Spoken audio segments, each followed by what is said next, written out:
Olá, eu sou o professor Luiz Guterres, graduado em Administração de Empresas pela UEMA, graduado em Ciências Sociais pela UFMA, especialista em Docência da Educação Profissional e também em Gestão de Pessoas.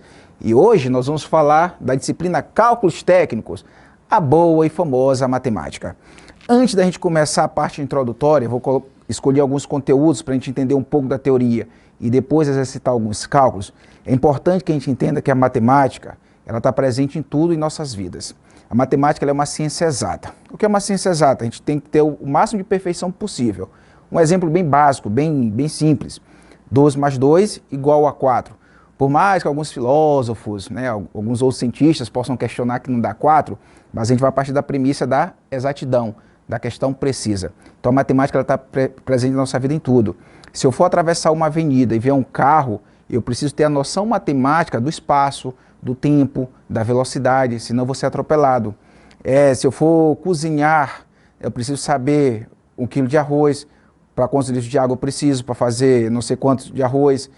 Se eu vou fazer um churrasco, eu vou comprar sal, eu preciso saber o que é 1 quilo de carne, o que é 1 quilo de sal. Então, principalmente, quando eu vou receber meu dinheiro, meu salário, eu tenho contas a pagar, se eu não souber somar, subtrair. Então a matemática está presente em tudo nas nossas vidas, no tempo que eu tenho que chegar em um determinado local, eu tenho essa noção de números, então não tem para onde a gente correr. Só que a gente sabe que desde a nossa origem enquanto estudante, a gente nunca gostou muito da matemática, porque até por alguns professores passar a ideia de que é muito difícil, é muito complicado, mas uma vez que você entende a matemática, você não esquece mais, porque ela é um processo lógico, por isso que o nome é ciência exata, porque não tem como fugir daquele contexto, diferente, por exemplo, da filosofia, da sociologia e de outras áreas que você pode questionar, fazer levantamentos, discussões. A matemática é algo mais preciso, mas ela é fundamental hoje na nossa formação. E para o técnico em recursos humanos é necessário, lembrando que a gente já falou um pouquinho de departamento pessoal, lá você vai desenvolver alguns cálculos, cálculo de fração, cálculo de porcentagem, de regra de 3. Então você tem que ter essa noção matemática, por mais que você tenha hoje a calculadora, os programas, mas não tem para onde você fugir, tá certo? Então vamos lá. A importância da matemática, ratificando um pouquinho e reforçando o que eu falei há pouco. A matemática é de extrema importância para o desenvolvimento da sociedade em todas as áreas de conhecimento. Através do uso da matemática podemos resolver diversos problemas, desde como mandar o homem à lua até problemas simples, como por exemplo contar moedas. Quem que nunca se perdeu a contar moedas? Já imaginou a dificuldade ali do cobrador de ônibus, e tem que ser rápido, não pode perder muito tempo, do operador de caixa, então contar moeda, ir à lua. Então, como eu falei há pouco, a matemática está presente em tudo em nossas vidas, não tem para onde você fugir. O que você precisa entender é que a matemática, muitas das vezes, por mais que ela seja exata, ela não é decoreba.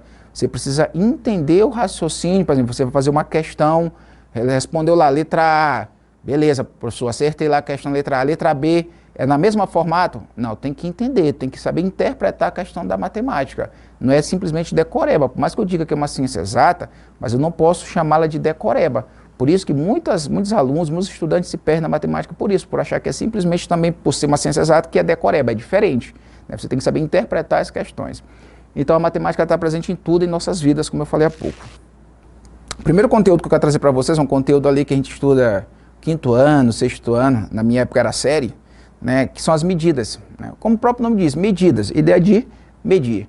Eu tenho várias medidas, mas a gente vai entender as 3 medidas principais hoje que existem no estudo da matemática, que tipo de medidas? Medidas de comprimento, de massa e de volume. Daqui a pouquinho nós vamos fazer alguns exemplos, mas a ideia é essa. Se eu vou comprar carne, 1 quilo de carne, 2 quilos de carne, professor, mas não é, o cara disse que lá que não é quilo, que ele quer grama. Aí eu tenho que ter uma noção, transformar gramas em quilo. Professor, o senhor falou em volume não é litro, 1 litro, 2 litros, mas lá eu cheguei, lá o cara falou em mililitro, o que é isso? Então a gente vai entender aqui quando a gente for fazer as questões. Então medidas é isso, a ideia de medir, de mensurar. Então eu posso mensurar volume, comprimento e massa, questão de quilo. Professor Luiz Guterres, eu peso a quanto? Aí eu vou falar, peso não sei quantos quilogramas, mas alguém pode falar em gramas, questão de comprimento. Professor, outro dia eu vi um termo chamado hectômetro. O que é hectômetro? Também é uma medida de comprimento. Você tem o metro, o quilômetro, o decâmetro, o milímetro, mas você também tem outros termos que são poucos usados. Então isso são as medidas, tá? Então a gente vai ajudar um pouquinho essa questão dessas medidas. Grandezas proporcionais, são as famosas regras de 3. né? E aí vocês sabem que tem as regras de 3 simples e compostas, né? Meios por extremos. E eu só quero que a gente possa entender, quando a gente fala de grandezas proporcionais, que as grandezas elas podem ser diretas ou inversamente proporcionais. O que são grandezas diretamente proporcionais? São aquelas grandezas que elas vão seguir a mesma direção. As duas vão aumentar ou as duas vão diminuir. Eu costumo dar um macete para os meus alunos que na leitura da questão eu consigo entender se é direta ou inversamente. Se na minha fala eu falar mais isso, mais aquilo, é a mesma direção. Agora se eu falo mais e menos, dá uma ideia de adversidade. Então ela vai ser o quê? Inversamente proporcional. E é importante entender que quando a grandeza é inversamente proporcional, a dica que eu dou para quem está ainda se acostumando com a matemática, arma como ler e depois você troca a segunda coluna. A gente vai fazer um exemplozinho ali e vocês vão poder entender melhor.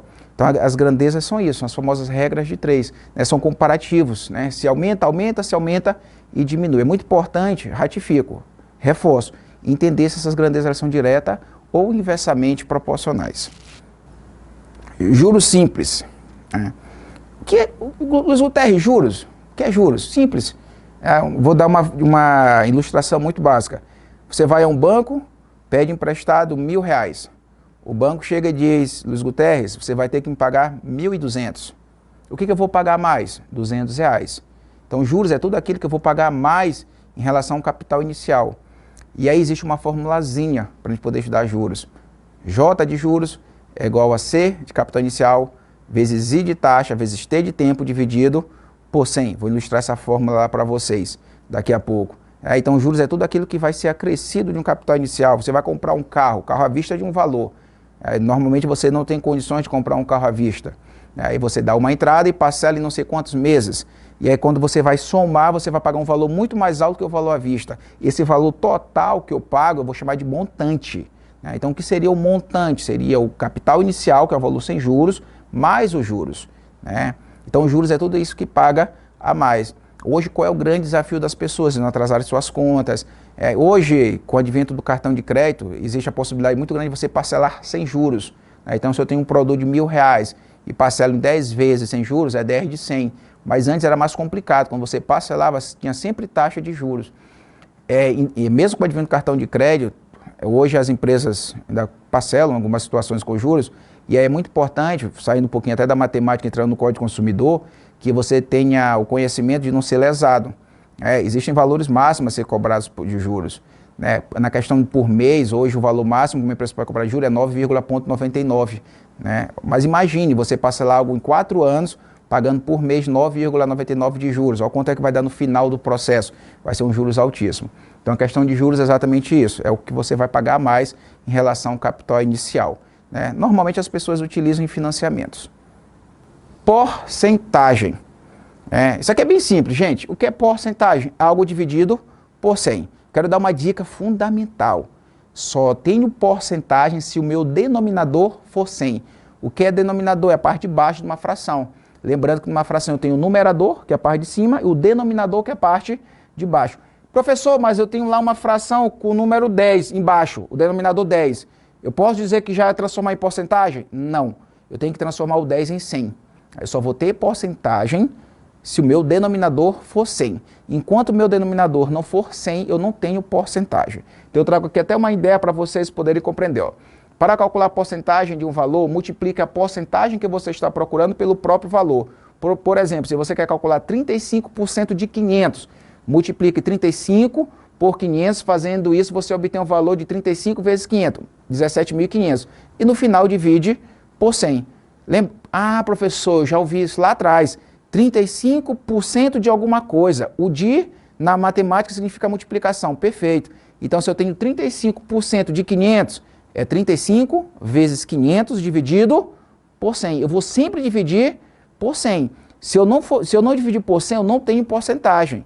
Tá bom? Então, eu multiplico e depois divido por 100. Lembrando, por na matemática significa divisão e o de na matemática significa multiplicação. E aí, por fim, o nosso último conteúdo é probabilidade. Quem que nunca imaginou isso, a fazer um joguinho na loteria, hein? Agora, na questão da loteria, é sorte mesmo, que a probabilidade ela é muito pequena. Mas vamos lá, você tem 4 objetos, e tem direito a uma escolha para acertar o objeto correto. Ou seja, em 4 tentativas tu pode uma, ou seja, tu tem uma chance em cada 4. Né? Se a gente for fazer isso por porcentagem é 25, né? Que 25 mais 25 mais 25 mais 25 dá 100. Né? Então eu tenho 25% de chance de acertar, porque os 4 é o universo de 100. Ou seja, se eu jogar uma vez, eu tenho 4. Então é 1 para 4. Se eu tiver 10, é 1 para 10. Isso é probabilidade. Né? Questão de loteria, questão até de campeonatos de futebol, por exemplo, lá no finalzinho lá se faz muito isso. Qual a probabilidade de determinado time ser rebaixado, né? Do Flamengo ser rebaixado, do Vasco ser rebaixado, do Fluminense ser rebaixado, o Palmeiras, porque isso nunca acontece com ele, sempre a probabilidade de ser campeão. Então até nessas estatísticas, para ver quem que vai ser campeão, a probabilidade ela está presente, tá bom? Então a probabilidade é isso. Só para a gente poder entender um pouquinho a teoria das probabilidades é um ramo da matemática que cria, elabora e pesquisa modelos que dê os resultados prováveis ou chance de um determinado resultado ocorrer. É muito simples, eu tenho 4, vou jogar em uma, é 1 para 4. E aí eu vou ver se eu vou deixar ela em fração, em porcentagem, né, como é que vai ser a situação que a questão está pedindo. E agora que eu já encerrei, né, a parte teórica, vamos fazer alguns exercícios práticos para a gente exercitar a nossa matemática. Vamos agora fazer alguns cálculos, que é importante, depois da nossa teoria.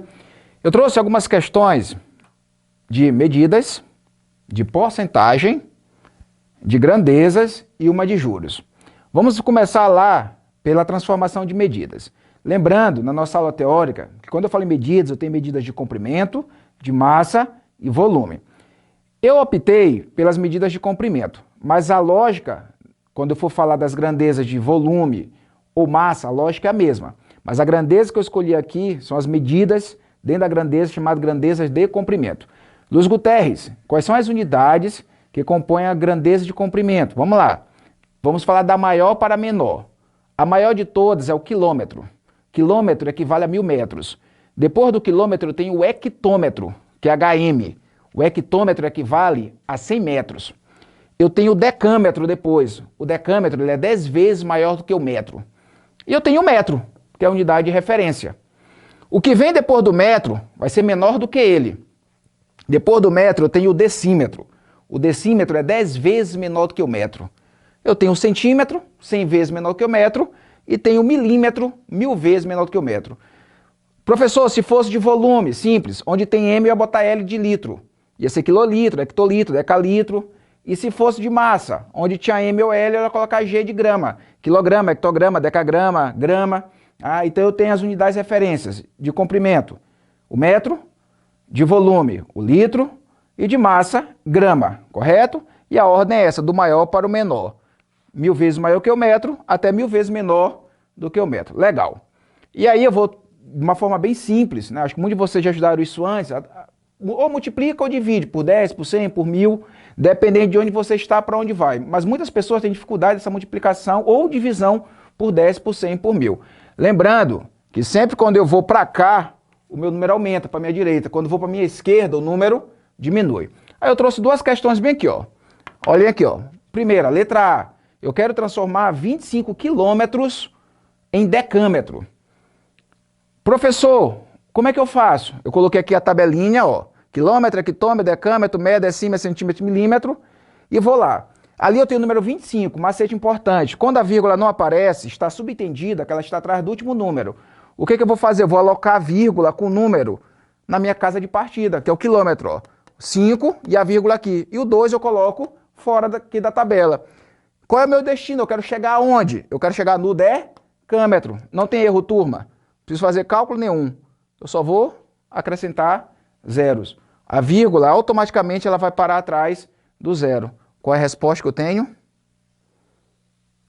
2.500 decâmetro, correto? Então, repetindo, eu botei o 5 com a vírgula no quilômetro, o 2 ao lado e fui colocando zero até chegar no meu destino.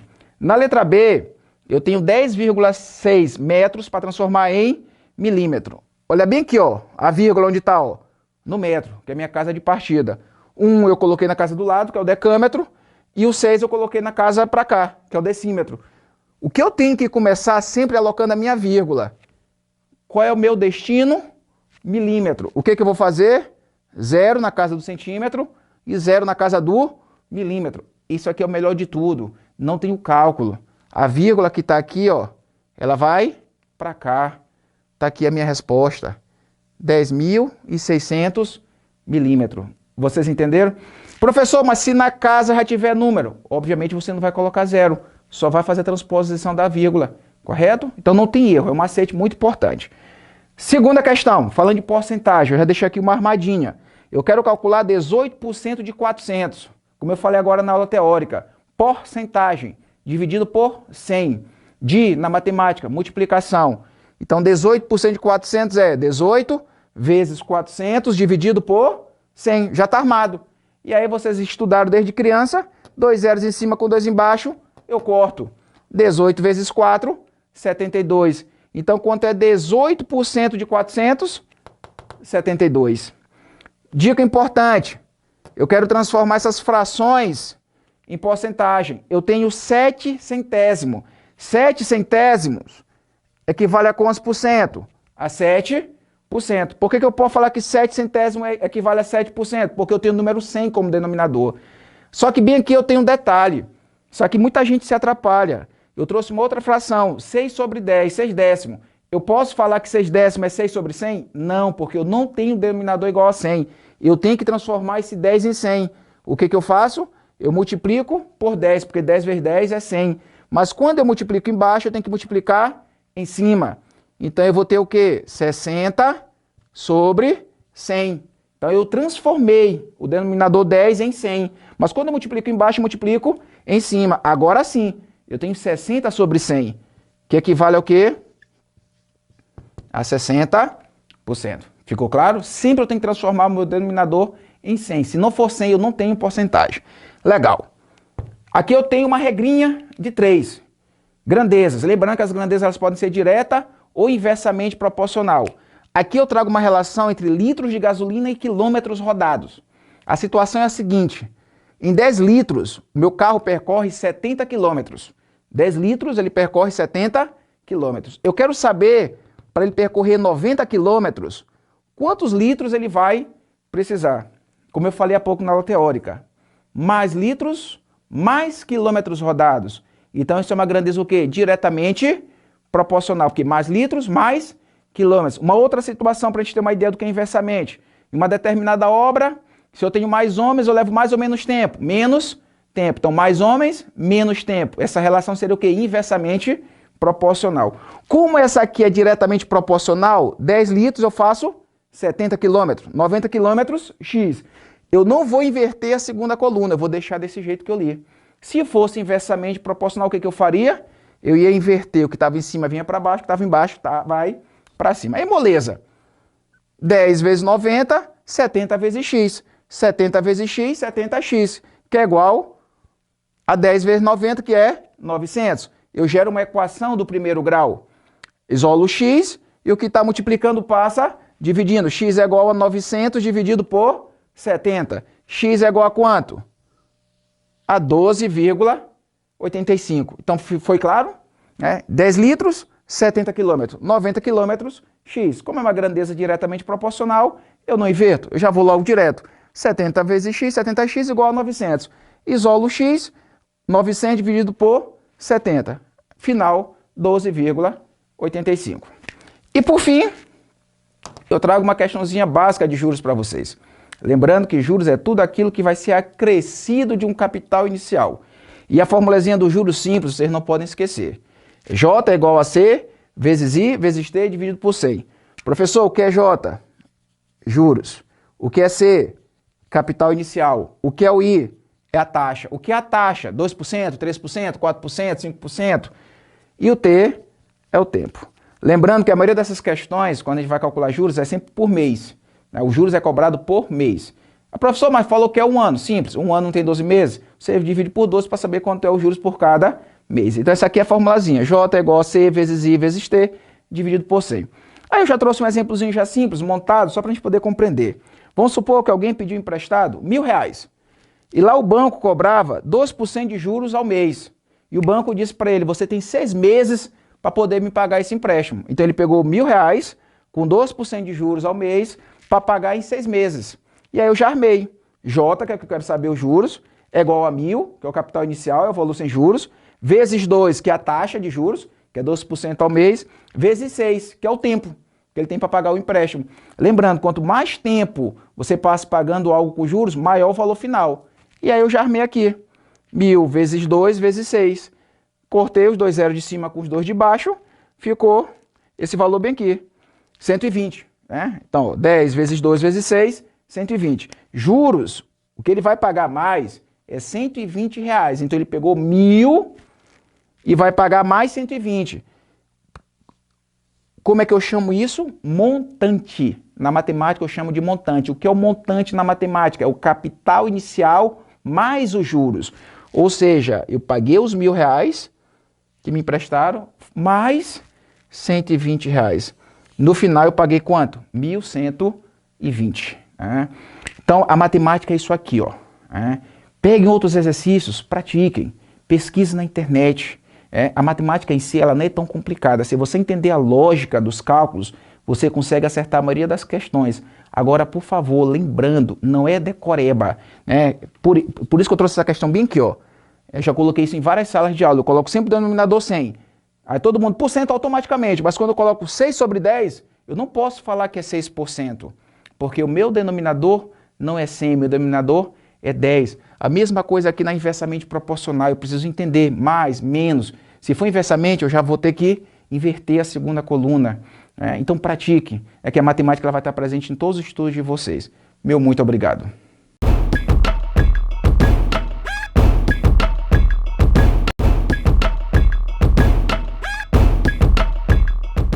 Olá, eu me chamo Luiz Guterres, sou graduado em Administração de Empresas pela EMA e Ciências Sociais pela UFMA, especialista em Gestão de Pessoas e também em Docência e Educação Profissional.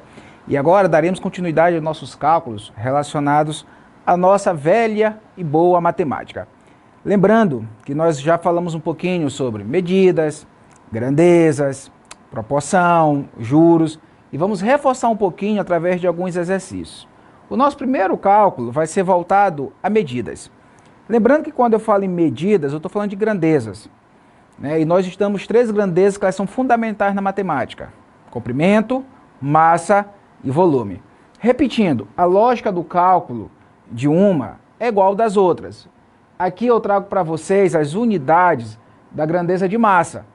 Da maior para menor. Quilômetro, hectômetro, decâmetro, grama, decigrama, centigrama e miligrama. Lembrando, a unidade de referência é o grama, G. Vocês podem reparar que o G ele está presente em tudo. Então, se eu for de lá para cá, o quilograma, 1000 vezes maior que o grama. Hectograma, 100 vezes maior que o grama. Decagrama, 10 vezes maior que o grama. O grama e o que vem depois do grama é menor do que ele. O decigrama, 10 vezes menor. Centigrama, 100 vezes menor. E o miligrama, 1000 vezes menor. Professor, se fosse de volume, onde tem G eu colocaria L de litro. Quilolitro, hectolitro, decalitro, centilitro, mililitro. E a lógica seria a mesma. Qual é a grande dificuldade que as pessoas têm, os alunos, quem está estudando matemática, tem de transformar de uma unidade para outra? Aí eu trago aqui 2 exemplos para vocês. Na letra A, eu trago o que eu quero para transformar 11,16 decagrama em grama. Não vamos confundir, ó. Decagrama é DAG e decigrama DG. E eu quero transformar. E aí eu acredito que muitos de vocês já estudaram de diversas formas. Né? Multiplicar por 10, por 100, por 1000 ou dividir, dependendo se eu vou para a direita ou para a esquerda. Mas aqui eu gosto de usar um macete para quem está aprendendo ainda. Eu construo a tabelinha, como vocês já viram, e vou fazer a alocação dos números. Uma dica importantíssima, um macete muito importante. Comece a fazer a alocação dos números pela vírgula. A vírgula está em que casa? No 1. Ela está atrás do segundo 1. Então eu coloco na casa onde eu estou. Eu não estou na casa do decagrama, então 1, vírgula. O outro 1 eu coloco na casa da frente. 1 depois e o 6. Ou seja, um número em cada casa. Mas olha a vírgula bem aqui, ó. No decagrama, que é a minha casa de partida. Qual vai ser o meu destino? Grama. Eu já não tenho número aqui? O número 6, então eu não tenho cálculo, não preciso fazer nada. Qual é a única coisa que eu vou fazer? Eu vou pegar essa vírgula bem aqui, vou tirar daqui e vou transportá-la para cá. Ela vai ficar atrás do número 6. Qual o número que eu vou ter? 1116. Lembrando que quando a vírgula não aparece, está subentendido que ela está atrás do último número. Moleza. Na letra B, eu tenho 4,8 hectograma para transformar em decigrama. A mesma coisa. Olha a vírgula aqui junto com 4, ó, no hectograma. O 8 na casinha do lado. Agora o meu destino, decigrama. Eu não tenho número. O que eu vou fazer? Eu vou colocar 0. Um 0 e outro 0. Automaticamente, sem fazer cálculo, a vírgula que está aqui, ela vai parar atrás desse outro 0. Qual é a resposta? 4.800. Que moleza. Então, qual é a dica, Luiz Guterres? Onde eu estou, para onde eu quero chegar. Aloco a vírgula. Se eu tiver necessidade de colocar zeros, eu coloco até o meu destino. Senão, eu só faço a transposição da vírgula, sem ter que fazer cálculo algum. Muito fácil. Muita gente tem dificuldade. Professor, depois de um tempo, eu posso fazer de cabeça? Pode, mas desde que você tenha muita confiança. Mas antes você perder um certo tempo e acertar a questão, do que querer fazer muito rápido e errar. Então vamos agora para a nossa segunda questão, que é da boa e velha porcentagem. Lembrando que porcentagem significa algo dividido por 100. Por, na matemática, significa divisão. Di, na matemática, significa multiplicação. Então, eu só tenho uma porcentagem se o meu denominador for 100. Enquanto o meu denominador não for 100, eu não tenho porcentagem. E aí eu trago uma seguinte questão, né, para vocês escutarem daí. Muito simples. Vamos supor que uma determinada mulher vai comprar um vestido. E esse vestido, ele custa à vista, sem desconto, R$150. E aí ela vai lá, chora um pouquinho, conversa lá com o gerente, e o gerente dá 30% de desconto para ela nessa compra à vista. E aí ela pergunta, por quanto vai sair? Simples. O que eu tenho que fazer primeiro? Saber quanto é 30% de 150. Como é que eu descubro? 30 vezes 150 dividido por 100. Ó. 30% de 150. 30 vezes 150 dividido por 100. Tira um zero de cima com o de baixo, resta 450 dividido por 10, que é igual a quanto? 45. R$45 é o desconto que ela vai ter. É o desconto que ela vai ter. E aí, quanto é que ela vai pagar nesse vestido? 150, que é o valor inicial, menos o desconto, que é 45. Ela vai pagar apenas R$105 nesse vestido. Então, não tem erro, gente. Porcentagem, para mim, é um dos cálculos mais simples que tem na matemática. É você multiplicar, dividir por 10, por 100, por 1000. É só ver a questão de zero e transporte de vírgulas. Né? Lembrando, esquerda, direita. Para um lado aumenta, para o outro lado vai diminuir. Então, foi claro? Então, eu peguei aqui os 45, que é o desconto, e tirei dos 150. Ela vai pagar apenas R$105. Terceira questão. Regra de 3, as famosas grandezas. Lembrando que essas grandezas, quando a gente fala em regra de 3, eu estou falando das regras de 3 simples, elas podem ser direta ou inversamente proporcionais. Luiz Guterres, o que é uma grandeza diretamente proporcional? É quando as duas vão seguir a mesma direção. As duas vão aumentar ou as duas vão diminuir. E o que seria grandeza inversamente proporcional? Pela lógica, vai ser direções contrárias. Uma vai aumentar e a outra vai diminuir. É muito importante, sempre que você pegar uma questãozinha dessa de regra de 3, fazer a leitura, fazer a interpretação se é direta ou inversamente proporcional, porque isso vai afetar diretamente seu cálculo. Mas eu garanto para vocês, se você estiver concentrado na questão, na forma mais óbvia você vai entender, nossa, não tem como isso aqui ser maior do que isso, né? Porque eu estou gastando mais, eu estou gastando menos. Então é só ter a concentração que você vai conseguir fazer o entendimento da questão. Então vamos para essa seguinte situação que eu trago para vocês. Vamos imaginar uma obra, né?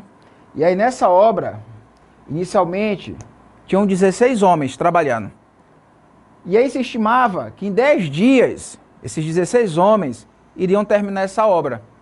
Então 16 homens levariam 10 dias para terminar a obra. Só que 2 adoeceram. 2 homens adoeceram. Então se eu tinha 16, 2 adoeceram, ficaram quantos? 14.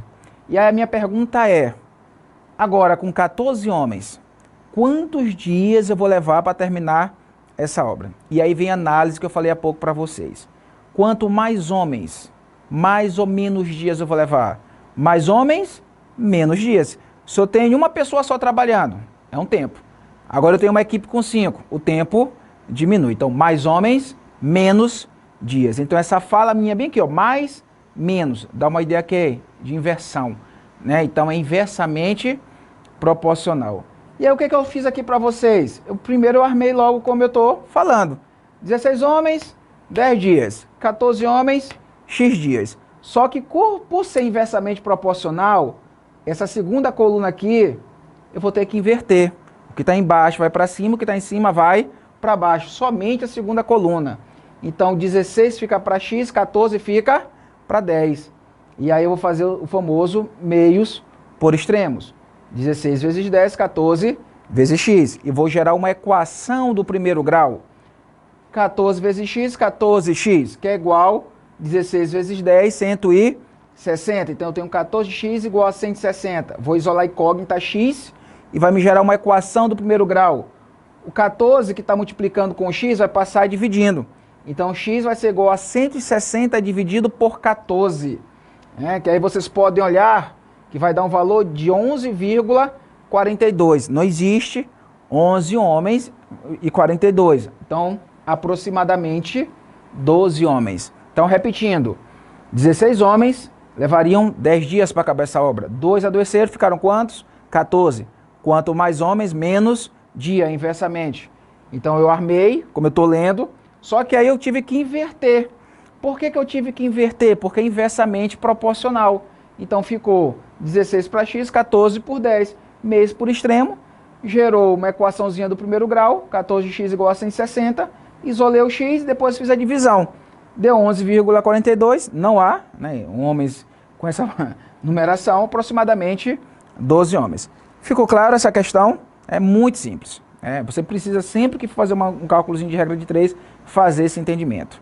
Se é direto ou inversamente proporcional. Eu digo até que seria inadmissível você perder uma questão até considerada boba no seletivo, no concurso, por falta de concentração.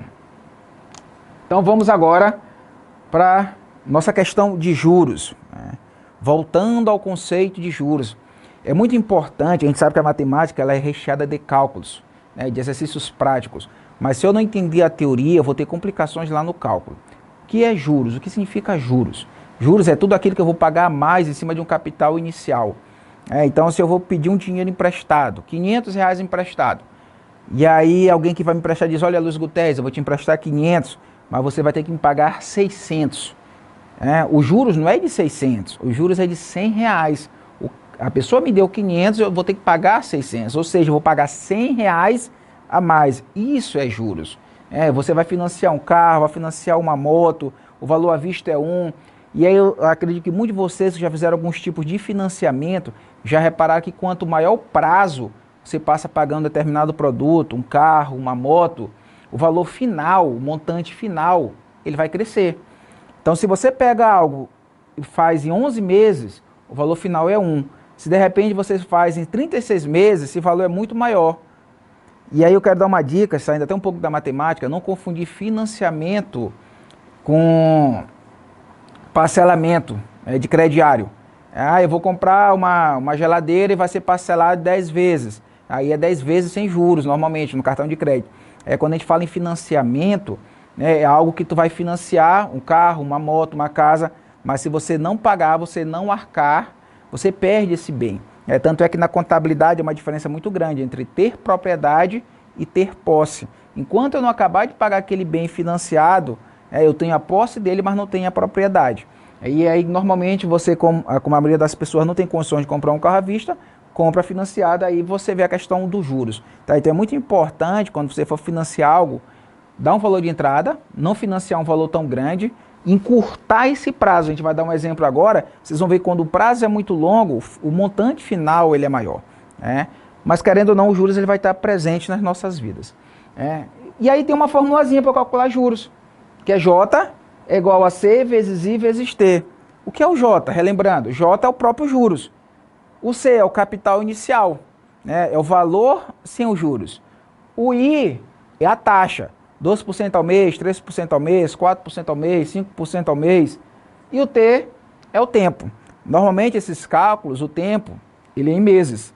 Então, se eu encontrar lá uma questão, 1 ano e 6 meses, eu vou transformar tudo para meses. 1 ano e 6 meses, 1 ano e 12 meses, com mais 6, 18. Então, eu vou ter 18 meses.